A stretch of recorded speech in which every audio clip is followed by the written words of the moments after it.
RTS ప్రాజెక్టును పూర్తి చేసి నీళ్లు ఇవ్వాలని ప్రయత్నం చేసిందా? జూరాల కింద నీళ్లు రాకపోతే ఏనాడైనా మాట్లాడిందా? భీమా నెట్టంపాడు కోయిల్ సాగర్ ఆఖరికి మన రామన్పాడు ప్రాజెక్టు పాడైతే రిపేర్ చేయాలన్న ఆలోచన చేసిందా? కానీ ఆమె మాత్రం బీజేపీలో జాతీయ ఉపాధ్యక్షురాలు తెచ్చుకున్నది. ఆమె పదవులకేం తక్కువ లేదు, ఆమె కర్ణాటకలో వ్యాపారులకేం ఇబ్బంది లేదు. కానీ ఏ రోజు కూడా ఈ ప్రాంతం కోసమో ఈ జిల్లా కోసమో మన పరిశ్రమల కోసమో మోడీతోని హైదరాబాద్ బెంగళూరు హైవే మీద పరిశ్రమలు పెడితే ఈ జిల్లాలో వేలాది మంది నిరుద్యోగ యువకులకు ఉద్యోగ ఉపాధి అవకాశాలు వస్తుండే. ఏ ప్రయత్నం కూడా చేయలే.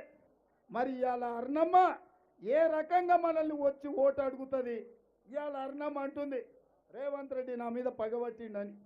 నేను అడుగుతున్నా, అమ్మ తల్లి, నీకు నాకేమైనా గెట్టు పంచాయతీ పాలి పంచాయతీ? ఏం పంచాయతీ ఉంది నీ దగ్గర? ఏముంది? నేను గుంజుకునేది ఏముంది? నేను ఇవాళ సోనియమ్మ ఆశీర్వాదంతో తెలంగాణ రాష్ట్రానికి ముఖ్యమంత్రి అయినా. ఇంతకంటే పెద్ద పదవి ఏమన్నా ఉందా? అర్ణమ్మ దగ్గర ఏముందని గుంజుకుంటేనే, ఏముందని పగబడతా? నా బాధ అంత ఒక్కటే, నా దుఃఖం అంత ఒక్కటే. ఒక్కసారి పాలమూరుకు అవకాశం వచ్చింది, ఈ ప్రాంతాన్ని అభివృద్ధి చేద్దామని, ఈ సమస్యలు పరిష్కరిద్దామని, ప్రాజెక్టులు కట్టామని, వలసలు పోతున్న మన వాళ్ళను వలసలు ఆపాలని, ఎడారులుగా మారిన మన భూములకు నీళ్ళిచ్చి పచ్చని పైర్లు పండించాలని, మన చదువుకున్న నిరుద్యోగ యువకులకు ఉద్యోగ ఉపాధి అవకాశాలు ఇవ్వాలని నేను ప్రయత్నం చేస్తుంటే, రేవంత్ రెడ్డిని ఎట్లన్నా దించాలి, రేవంత్ రెడ్డిని ఎట్లన్నా వడగొట్టాలి, మోడీతోని అమిత్ షాతోని మాట్లాడి ఢిల్లీలో కేసు పెట్టి ఢిల్లీ నుంచి పోలీసులను తెచ్చింది రేవంత్ రెడ్డిని అరెస్ట్ చేసి తీసుకుపోవాలని. ఇది న్యాయమా అర్ణమ్మ? ఇది న్యాయమా? ఇక్కడ కాదు అక్కడ కాదు, అమిత్ షాతోని పైరవ్ చేసి ఢిల్లీలో రేవంత్ రెడ్డి మీద కేసు పెట్టి ఇవాళ పోలీసులు పట్టుకపోనికే ఢిల్లీ నుంచి వచ్చారు. టీవీలు చూస్తారు కదా మీరు. ఏం చేసినా నేను రిజర్వేషన్లు రద్దు చేస్తామంటే వద్దన్నా. ఎస్సీ ఎస్టీ బీసీ రిజర్వేషన్లు బీజేపీ రాగానే రద్దు చేస్తా అన్నది. నేనన్నా మా దళితులు, మా గిరిజనులు, మా బలైన వర్గాలు, మా బోయలు, మా ఒడ్డర్లు, మా చాకలి మంగలి కుమ్మరి సాకలి చేతన్నలు గీతన్నలు ఇవాళ మా యాదవ్ మిత్రులు ఇబ్బందులు ఉన్నారు. రిజర్వేషన్లు పెంచాలి, వాళ్ళని ఆదుకోవాలి. మీరు రిజర్వేషన్లు రద్దు చేస్తామంటే ఊరుకునేది లేదని నేను అన్నా. రేవంత్ రెడ్డిని లోపలేసైనా సరే రిజర్వేషన్లు రద్దు చేస్తామని బీజేపీ వాళ్ళు అంటారు. ఆ బీజేపీ వాళ్ళకు అర్ణమ్మ ఒత్తాసు పలుకుతుంది, దొంగలకు సద్దులు మోస్తుంది. ఇది మంచిదా?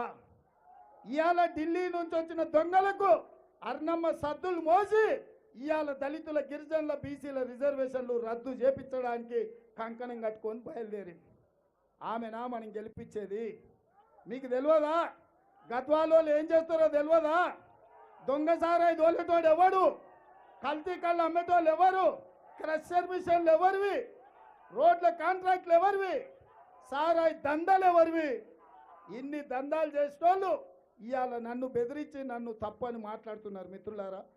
అందుకే మీరు ఆలోచన చేయండి, మీరు నిర్ణయం తీసుకోండి. ఇది ఆషామాషి ఎన్నిక కాదు. ఈ ఎన్నికల్లో మనల్ని దెబ్బతీయాలని చూసేది ఈ ప్రాంతాన్ని ఎడారిగా మార్చడానికి, ఈ ప్రాంత నిరుద్యోగ సమస్యతోని యువకులు ఆత్మహత్యలు చేసుకోవాలనే కుట్ర జరుగుతుంది. ఈ కుట్రను తిప్పికొట్టాల్సిన అవసరం ఉన్నది మిత్రులారా.